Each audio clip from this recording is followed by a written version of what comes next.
Attention, the following video is going to totally kick ass. If you enjoy any of it and or have a large please click the sub and like button below. Enjoy. Being healthy. For the win. Sonic is my Jesus latest Christ, slime, this is an intro.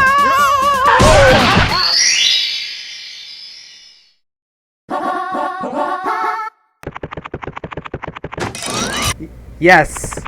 Hey guys, SCH4 here. So today's gonna be like a midnight post of Hellraiser Dead Meat 1987.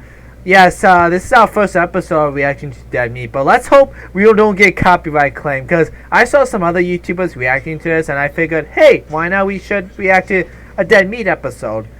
Oh, and fun fact too, yesterday my roommate, I'm not gonna mention his name, but he did tell me that Dead Meat lives in my state, which is Michigan. And he went to U of M. Yep. I don't know if you heard him, but yep, he went to U of M. Yeah. Hey. If you beat Dead Meat, Zach, can you tell him I said hi? Yeah, I'll tell him that he said hi. Just gotta find his address. All right. Yeah, let's react to Hellraiser 1987 kill count. 3, 2, 1, let's go. Yes, that sick intro.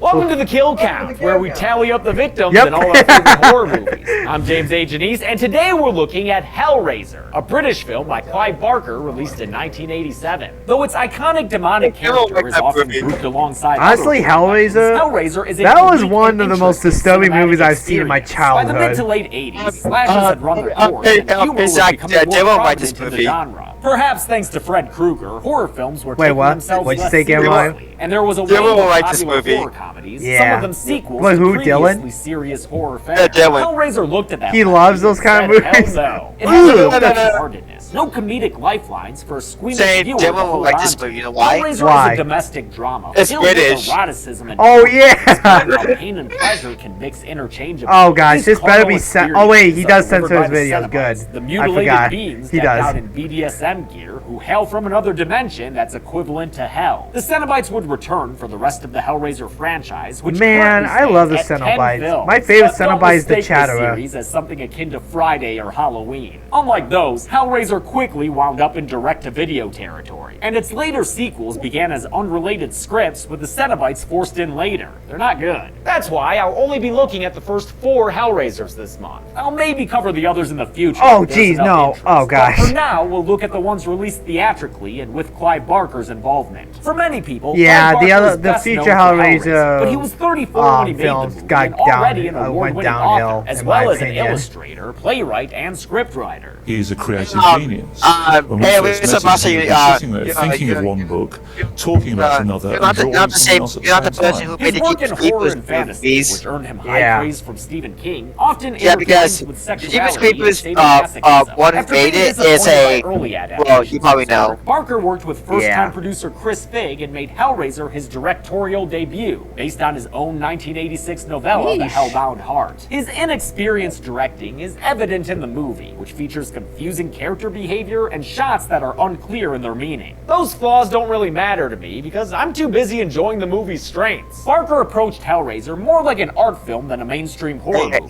I guess the people in Hellraiser the film matches the lofty Oh, yeah.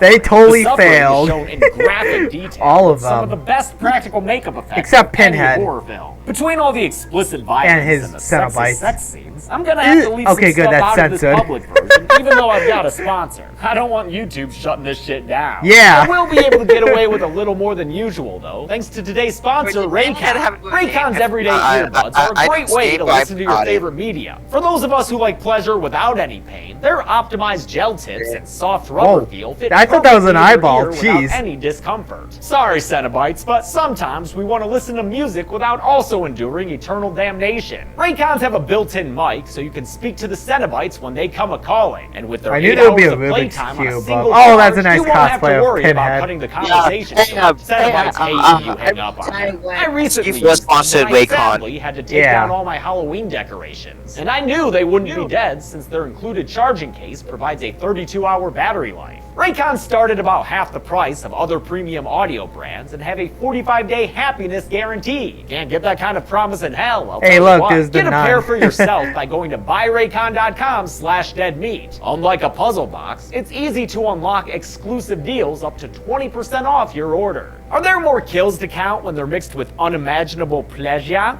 Let's find out and get to them. The kills. Here we go. The movie begins with filthy fingernails, and that dirt digger's buying a box. Frank Cotton takes the puzzle box back to the candlelit attic in his house. There, glistening and perfectly stubbled, he completes the box's puzzle and unleashes hell. Hooks fly out and Frank Eee. Cotton screams. The next time we see him, it's in that's pieces all most over his disturbing. attic, which has become a jangly chain. Hey, Just like if you die by a puzzle, you're you not become a funny. puzzle yourself. You can buy Beans and anything, black but why would you buy a one of Hellraiser them box? picks up the box. Yeah. It's repuzzled and the attic is cleared, as That's though probably nothing ever stupid. happened here. Sometime later, Frank's brother Larry comes to the house with his second who's wife, the older Julia. brother, Frank's Frank been or missing, Larry? So Larry's moving back into their family home. I keep although he questioning may wanna my- hire a questioning cleaner since that. Frank has let it get gross and baggedy. Ugh, Did you really put your bugs. face on that pillow, man? Cockroaches. Larry and Julia have a strained marriage, and she's not excited to be moving here from Brooklyn. But that changes after they find Frank's old belongings, especially some homemade Hey, polos. Captain America's that from gets Brooklyn. Julia pretty Yeah. excited. If there are more of these around the house, she's down to call it home. Why not? Moving day comes, and one of the movers fucks Julia right in front of Larry. But Larry Oh, might be into damn. cucking, seeing as his response is to go get their beer. Why don't I get it? I got nothing better to do. I know he was meant to be pissed there, but it almost seemed like he and Julia noticed that mover from across the bar and really dug his vibe. Larry's daughter Kirsty Cotton, played by kept it 20-year-old cool. Ashley Lawrence in her first film, has also just moved to town. She's from his first marriage. Oh, and yeah, she's got that's the her own same place, actress but she as, doesn't get along with her stepmother Julia. Is that your daughter? It's Thompson. Nightmare on Elm Street. her mother's Oh wait, looks. maybe Her that was. mother's dead. I don't know. Julia Damn, couldn't she care less Thompson. about Kirsty. She's too Yeah, busy Nancy thirsting Thompson over from memories of Nightmare on Elm Frank. Street. She remembers the time he first made contact with her, right around when she and Larry got married. Her name is Frank Nancy showed up and was Thompson. like, I'm Yeah. all quick, can I come in? And since Julia's apparently into drunk guys with switchblades, she put up with Frank's chin fetish and had an Honestly, affair why with her couldn't they? husband's brother. Why The couldn't very those erotic two sex marry? scene And is intercut oh with yeah, Larry because cutting his hand open on a nail. Ugh. Wild says he Oh, goes yeah, up to the that's attic to show disturbing, too. Julia, and when his blood falls onto the floorboards, they slurp it up nice and good in a special effect done with reverse That's photography. kinda cool, It's I'm not just gonna enough lie. blood to kickstart Frank's resurrection. As Julia and the Cottons head to the hospital, the corpse of Frank Cotton buckles and bubbles back to life. These special effects are phenomenal, on a level with Rob Bottin's work in The Thing. In fact, this sequence of Frank reconstituting is probably one of my top practical effects scenes of all time. Frank's resurrection was originally a dusty skeleton coming out of a wall, owing to Hellraiser's modest budget of just under $1 million. Roger Corman's New World Pictures financed the movie, and it was New World's Tony Randall who gave them extra cash to create this sequence long after the rest of production had wrapped. Hellraiser's makeup team built wax organs and skin on Yeah, I top thought of that was like a animatronics. spider for Then a they melted second. all of it down and played the footage in reverse. As an extra detail, they created veins out of thread that they pulled out as the wax was melting. When played in reverse, it makes the veins appear as though they're growing into the body. I love this goopy nastiness, and Christopher Young's orchestral score completes its epic feeling. that's good music. What? Grotesque. Young had already scored Nightmare on Elm Effects. Street 2 by this point, and he'd go on to be an all-star horror composer, making music for Tales from the Hood, Urban Legend, The Grudge, and Sinister. Julia keeps fantasizing about Frank and winds up in the attic, even though there's nothing to see up there. Oh, except for this creepy crawling monster man. It's Frank, Julia, in the flesh, kind of, but he doesn't want you to look at him. Don't look at me. Frank tells Julia that he needs her help, and lucky for him, this chick's the world's #1 Frank fan. He says that Larry's drops of blood brought him back to life, so more blood will make him whole again. You have to heal me. Julia considers his Heal me. proposal and also considers how good he looks with skin. Oh, Because no. of that, she agrees to be Frank's personal skin supplier. Human Frank was played by Sean Chapman, a native of London where Hellraiser was filmed. It was written to take place there as well, but to make it more appealing to American audience members, New World insisted on making the setting more ambiguous. Despite the very English-looking locations, Hellraiser supposedly takes place on the East Coast in the US. The Cotton brothers had always been written as American characters, and Sean Chapman played Frank with an American accent. But Chapman was one of several actors whose lines were overdubbed, which he was never told about, giving us a sort of David Prowse situation. Unnecessarily crass. Well, can I come in or not? It has no tone or color in it at all. It's just a kind of, lay on American heavy thing. The next day, Julia goes to a place Patrick Bateman would frequent. The dude hits on her, she promptly takes him home, and when she starts to waver in her plans, he kinda seals his own fate. You're gonna change your fucking mind, are you? Oh, jeez. That sounds threatening.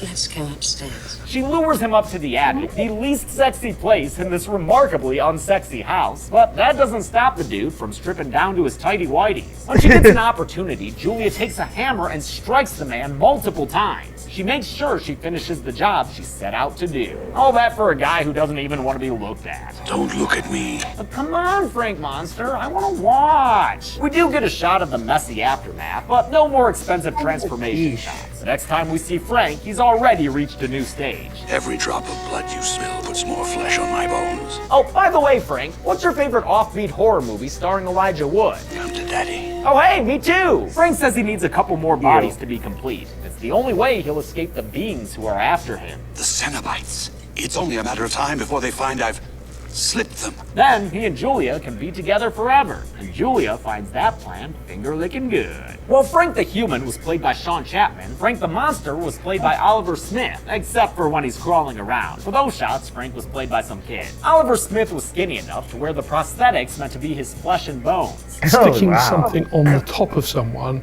but making it look like and feel like that they've taken something away is a normal process in makeup. Oh, that's this is amplified by nasty. 10. To design the look of this skin person suit, Clive Barker and lead makeup artist Bob Keane went to an autopsy and watched a doctor skin an actual corpse. Like I said, I didn't see much of it because I was going, but Clive was kind of disappointed with the end result of the real thing. Oh, exactly wow. where it looks like a lot of The makeup. bacon's been stuck over someone. Smith, who worked more days on set than Chapman, was life cast to create the thin prosthetics he'd have to wear. Below his neck, it was a reusable bodysuit covered in KY jelly, but he couldn't handle the head casting process to make a reusable mask. I couldn't take all that sort of straws look up the at- nostrils oh, and that mask trying on to the left, breathe that's through this horrible. plaster cast, so I'm afraid I blew that. Because of that, his face prosthetics had to be applied in pieces and replaced every day. This 6-hour process was done by Cliff Wallace, who went on to co-create and design the Birch from Crypt TV. Cool. Kirsty Cotton's been trying to live her life and date this super bland Steve guy, but their romance keeps getting interrupted by weird shit. First, there's a beardo who stares at her on the What street the- and comes into the pet store she works at just to eat her bugs. Give those back.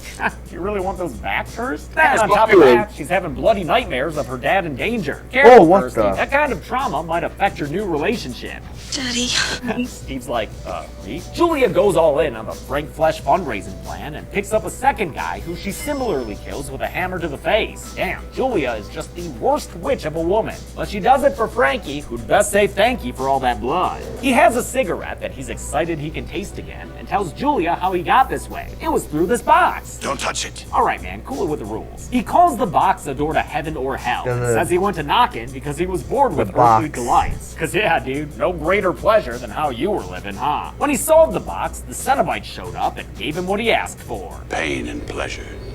Indivisible. This is our first extended look at the Cenobites, and we're more than halfway through the movie. It's about the same time it takes Candyman to show up in his film, which was based on The Forbidden, a story written by Clive Barker. The original 4 Cenobites are Chatterer, Butterball, the female Cenobite, who isn't given a name, and Lead Cenobite, also not given a name in this first film. He'd quickly become known as Pinhead, of course, course, a nickname given to him by the makeup effects crew. Clive Barker always bristled at that and prefers the Lead moniker Cenobite, Hellraiser. yeah. Anyway, this That's leather fitting, gang too. fucked Frank's shit up, so he makes Julia swear to help him hide away from them forever. The Cenobites were never intended to be the focal point of the film, but with their striking makeup design applied by the team at Image Animation and their suggestive leather attire done by costume designer Jane Wildgoose, it's not hard to see why they became fan favorites. Dang. These extra-dimensional demons, who are neither good nor evil, were designed by Clive Barker and Bob Keane. Chatterer, So they're the like so-called anti-heroes. family dog, and Butterball, the surgeon of the group, were played by Nicholas Vince and Simon Bamford, who had already been drama school friends for years. Neither character was fun to play, since their makeup left them blind, but they both returned for the sequel the following year. The same cannot be said for Grace Kirby, the female Cenobite, who was uncomfortable with the makeup process. I don't like that neck. And then there's that Pinhead. neck. Yeah. The regal lead Cenobite was played by Doug Bradley, who had acted in plays that Barker wrote after the two of them met in high school. We've seen Bradley on the kill count in the abysmal Wrong Turn 5, but Pinhead will always be the actor's legacy. His unforgettable appearance, and divided into square inches by nails, was applied by Jeff Portas in a process that took 6 hours. During it, Bradley would zone out in a quote mystic experience that helped him get into character. He quickly learned that Barker wanted a subtle and authoritative performance. How can he survive First day that? of filming, he kept giving me one note, which was I mean, do not less. survive. How can he get used to that? Take it Seriously, down, that do makeup less, take must it get down. irritating. I absolutely love Pinhead and the way he wields the power of hell indifferently. It's a testament to both the makeup crew and Doug Bradley as an actor. If the wrong actor had been wearing this, Pinhead would never be the success that it is. Larry has dinner with his daughter and asks her to try to help Julia since she's been acting weird lately. Kirsty does a courtesy check right as Julia's bringing home another victim.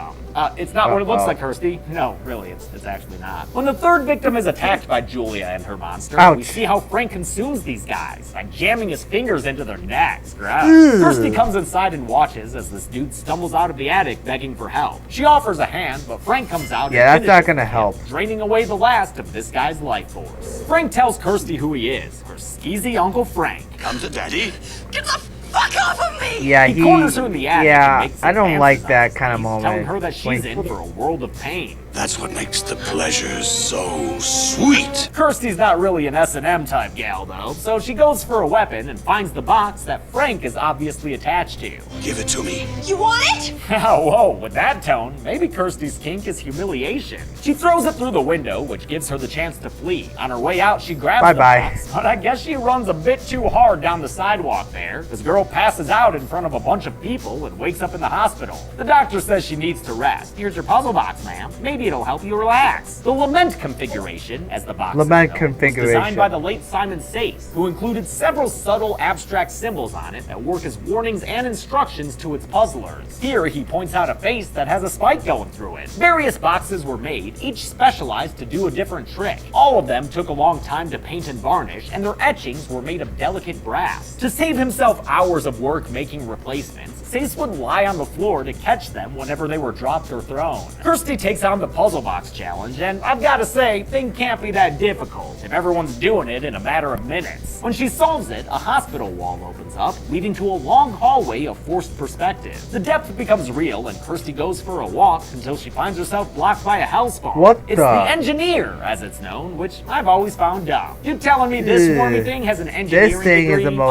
Also, disturbing I don't love its creature in the effects, Hellraiser especially series. the face close-ups. This thing looks like it came from a theme park. I mean, you can literally see the cart pushing it sometimes. Oh, you Here can. was a big old suit So that's by how you makeup do artist it. John They use the Cormick, cart. credited as Little John, not to be confused with And Little in John fact, or Little that was John. part of the Cormick had his film, arms in the engineer's and it feet, ruined. his head It in just his ruined the tail, and movie his now. feet working Wow. his arms. Now I His eyes were see. moved around by radio control. Took 8 people to operate the engineer, and I'm assuming that includes the people wheeling it down the hall. Kirsty outruns the guys pushing the engineer's cart and gets back to her hospital room where the wall seals shut behind her. Further futzing with the box causes more weird shit to happen. Like, blood's not supposed to work that way. And can we please keep it in the bag? Come on! These effects her portend the blood? reappearance of Pinhead's gash. I guess that's what his crew is called. His gash. I didn't know Gash. that until now, and I don't Well, like it's it. a good Pinhead name does for all a the group gabbing of for his gash and tells Kirsty people. who the fuck they are. Because blood gas, In the further regions of experience, demons to some,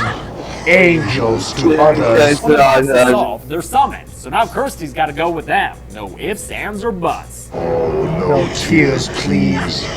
It's a waste of good suffering. Pinhead's dialogue is straight fire, yo. Kirsty realizes love her his Uncle quotes. Frank has also dealt with these demons, so she makes them a deal. If they let her go, she'll bring them the man who escaped. Pinhead and female Cenobite say Kirsty's maybe got a deal, but she best not try to trick them, or else We'll Tear your soul apart. and the crowd goes wild! Now that Kirsty's in the know, Frank and Julia need to flee, but he's still epidermally challenged and needs a bit more protein. Oh hey Larry, we were just talking about you, brah. Next time we see Larry, he's cracking his knuckles, and Julia seems super into it, so you know something's off. Yeah, Kirsty that's gets a little back to the sussy house so she baka. can make sure her dad is okay. Well, here he is, Kirsty. Looks totally fine, except for the bleeding hairline. Yeah, Ew, what's don't up hug with him that? Again, Kirsty. How do you not notice how gross he looks? Larry's gross because he's not Larry anymore. And the change is perfectly portrayed by actor Andrew Robinson. Did he hurt you, baby? Barker really got every penny's worth casting him. Robinson's versatility is further exemplified by how different his character is in Child's Play 3. Now he's playing Frank Cotton because Larry Cotton is dead. His body in the attic has been stripped of its skin to fool the Cenobites into thinking it's Frank's. Alright Frank, you've got the look down. Now let's see how much you sound like Larry. Come To daddy.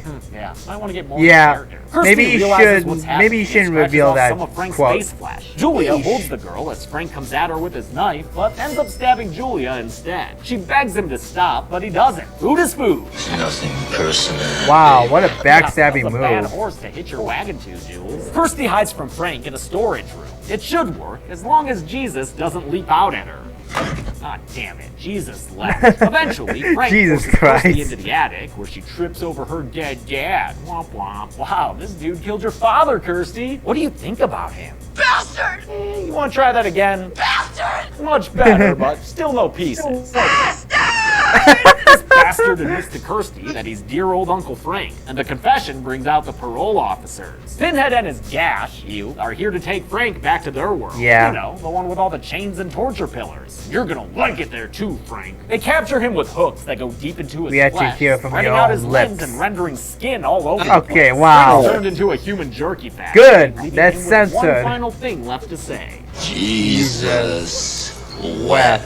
It means And the dude Jesus blows has up. cried. Hell of a kill for Uncle Frank. Jesus Wept is probably this movie's most famous non-Pinhead line, and it wasn't even written by Clive Barker. He originally had scripted a simple "fuck you," but actor Andrew Robinson came up with the now iconic line. And Clive jumped on it without a question. The Cenobites have gotten Frank back, but that doesn't mean they don't want Kirsty too.